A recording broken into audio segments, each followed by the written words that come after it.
Awa est l'eau minérale d'une pureté exceptionnelle offerte aux habitants de la Côte d'Ivoire depuis 1980. Troisième chose, il faut avoir un emploi ou créer ton emploi. Sinon, si tu as, tu as une bonne couverture spirituelle, tu as femme et enfant, ou bien tu as mari et enfant, que tu n'as pas une source de revenus, tu n'es pas stable. Il y a des choses qui contribuent à la stabilité d'un homme.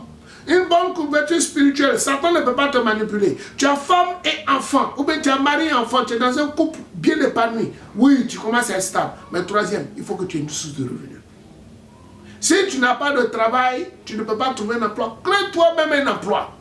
J'ai vu que dans la Bible, c'était des gens qui étaient dans eux-mêmes dans leur secteur. Des gens qui collaboraient. Tu fais ton activité, je fais mon activité et on collabore. C'est bon de travailler pour les gens. Mais à un certain temps, vous dites, bon, je peux travailler pour moi-même. Mais si vous n'avez pas envie de travailler pour vous-même, mais trouvez-vous un emploi. À défaut, créez vous-même un emploi. Voilà. 3 ou 4 points.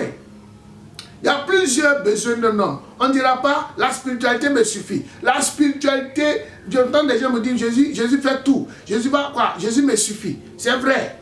Jésus, c'est une bonne couverture spirituelle qui règle un type de problème. Mais au-delà de ça, il faut pouvoir trouver femme et enfant. Des fois, j'ai ri, mais elle dit, mais attendez, comprenez une chose. Si un homme n'est pas capable de trouver femme et enfant, et trouver une femme, il a un problème. Si une femme n'est pas capable de trouver un homme, elle a un problème.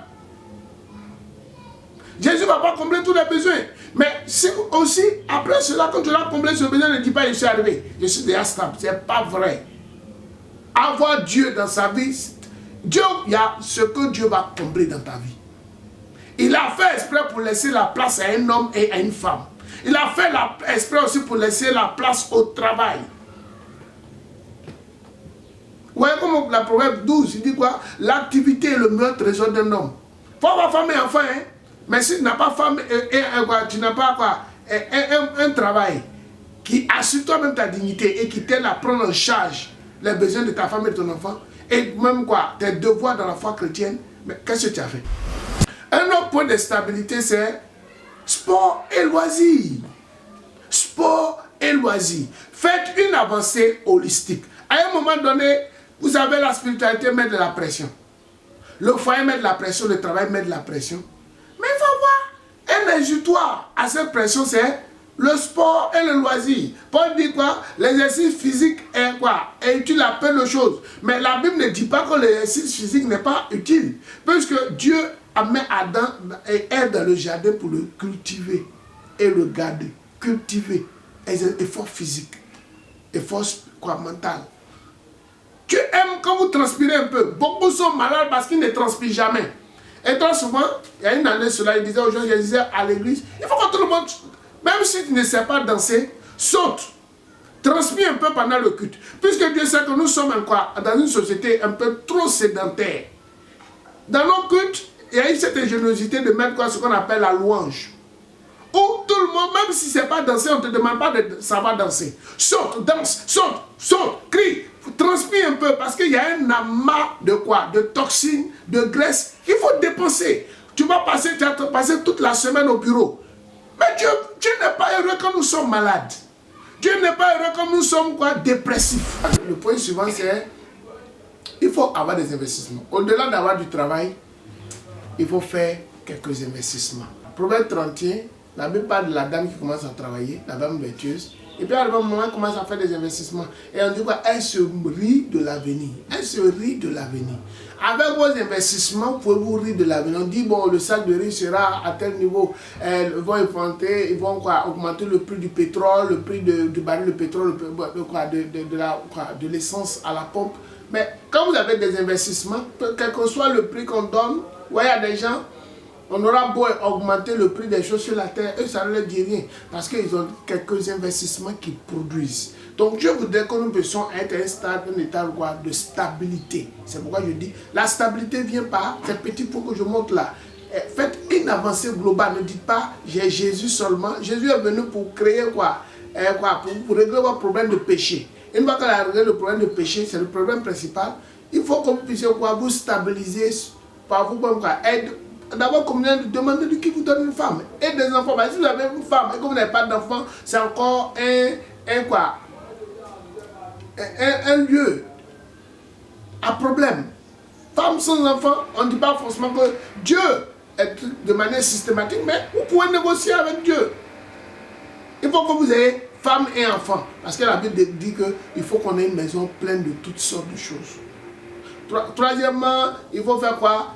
Avoir un emploi et quoi? Un emploi ou sinon créer. Quatrièmement, sport et loisirs. Cinquièmement, avoir des investissements. Et sixièmement, sixième point de stabilité, il faut faire quoi? Il faut chercher tout ce qui peut vous donner un peu de prestige. Parce que l'homme n'est pas seulement ses premiers besoins que j'ai cités, mais l'homme est quoi? Prestige. Vous avez juste un peu de valeur aux yeux des gens. Quand vous avez juste un peu de valeur aux yeux des gens, ça vous donne quoi? D'être un peu plus stable. Quand vous présentez de telle manière, c'est qui a un doctorat, c'est un pasteur qui est quoi? Que Dieu a élevé, c'est quoi? Un pasteur qui est un bon pasteur, ouais. Tout ce qui peut être comme une loge. Non pas parce que votre but c'est de voir des loges, mais c'est développer des qualités qui font que quoi? Les gens vous apprécient. Faites des choses qui vont faire que quoi? Les gens vous apprécient honnêtement. Pas quoi? Parce que vous voulez simplement qu'on vous apprécie, qu'on parle bien de vous. Non. Tout ce que vous pouvez faire de manière très très honnête pour que les gens vous apprécient de manière sincère et vraie. Faites-le parce que ça participe à votre besoin de quoi? De prestige et ça vous stabilise. Sinon, si on parle de l'autre qui est à côté, vous serez offensé. Parce que vous n'êtes rien devenu, parce que vous n'avez pas la valeur qu'il faut, vous serez toujours un peu touché quand on parle de l'autre, juste un peu jaloux, un peu aigri parce qu'on parle de l'autre. Mais si vous avez une certaine autorité, quand on parle de l'autre, où est le problème? Il a sa autorité, vous avez votre autorité, vous ne serez pas du tout gêné. Vous voyez, le petit se présente de Jean 3, où on dit non, celui à qui que tu as baptisé là, les disciples de Jésus, de Jean-Baptiste, Jean-Baptiste, mais celui que tu as baptisé là, il est en train de baptiser à côté, puis les gens vont non plus là-bas. Il faut qu'il croisse, et comment je diminue? Lui, il atteint déjà son point de gloire. Il n'a rien à envier à l'autre. Là-bas, atteint déjà son point de gloire. Comme vous n'avez pas atteint votre point de gloire, vous serez presque toujours jaloux de la montée des autres.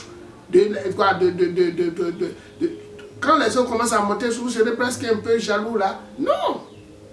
Voilà des points qui stabilisent l'homme. Le point suivant, comment la foi amène à l'excellence, c'est composer. La foi nous apprend à composer avec notre handicap. La foi vous apprendra toujours à composer avec votre handicap. Les gens disent, avec sans péril, point de gloire. La foi, vous aurez beau la déployer, elle va vous dire, composer avec votre handicap. Ouais, dans la Bible, il y a eu plusieurs manières de traiter une montagne. Quand une montagne se dresse devant vous, l'une des manières, c'est quoi? Commander à la montagne. Il dit quoi? Jésus, avec la foi, vous pouvez commander à une montagne, elle va se jeter dans la mer. Comme on lui dit, va te jeter dans la mer, elle va se jeter. Une autre manière de traiter la montagne, c'est de passer au travers.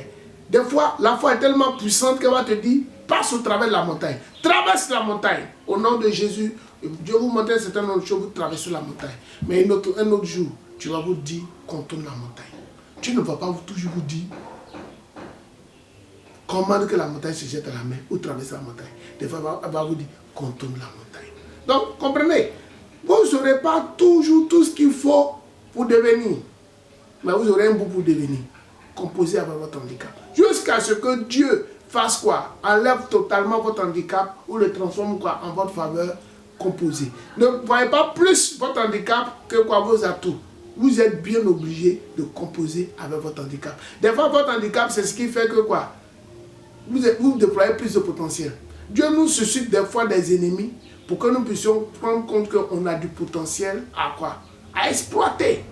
Donc Dieu vous suscitera presque toujours. Regardez dans la Bible. Chacun avait son petit handicap. Moïse ne savait pas parler normalement. Paul dit que quoi? Il avait une chair de Satan dans la chair. Regardez Pierre comme il était.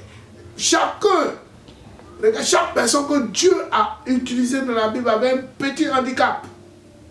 Tout le monde a un handicap. Nous tous, nous avons un handicap. Vous ne pouvez pas prendre le prétexte de votre handicap pour ne pas devenir. Nous tous, autant que nous sommes, nous avons chacun pour sa part un handicap. Il y a ce que nous ne pouvons pas être, il y a ce que nous ne pouvons pas faire, il y a ce que nous ne savons pas, il y a ce que nous ne comprenons pas. Tout le monde a un handicap. Composé. La foi te dit, peu importe ton handicap, tu peux avancer. Tu peux devenir avec sans péril. Point de gloire. Ne prenez pas le prétexte de votre handicap pour ne pas devenir.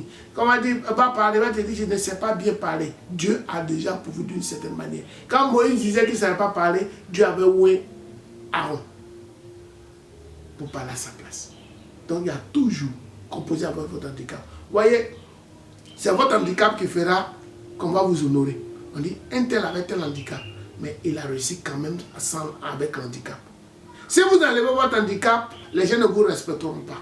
Si Dieu enlevait tous vos handicaps, les gens ne vous respecteront point.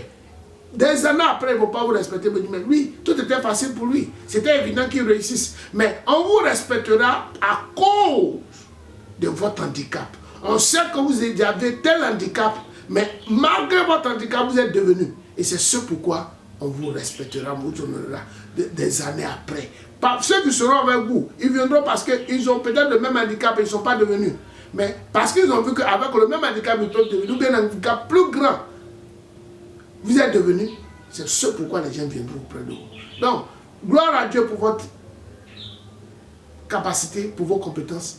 Mais gloire à Dieu aussi pour vos handicaps. Parce que les deux choses vous font. Votre handicap, premièrement, votre potentiel, vos compétences, c'est ce qui vous font, vous fait plutôt. Ça vous honore. Mais l'une des choses, Dieu sait que votre compétence ne vous honorera pas autant que quand elle est associée à un handicap. Comprenez ces choses. Le dernier point que je donne ici, comme la foi amène à l'excellence, c'est à vous dire de comprendre que vous devez faire une jonction entre théorie et connaissance. Et avec Daniel, tous Daniel et Joseph, on voit. Ouais, la théorie seule ne peut pas régler les problèmes.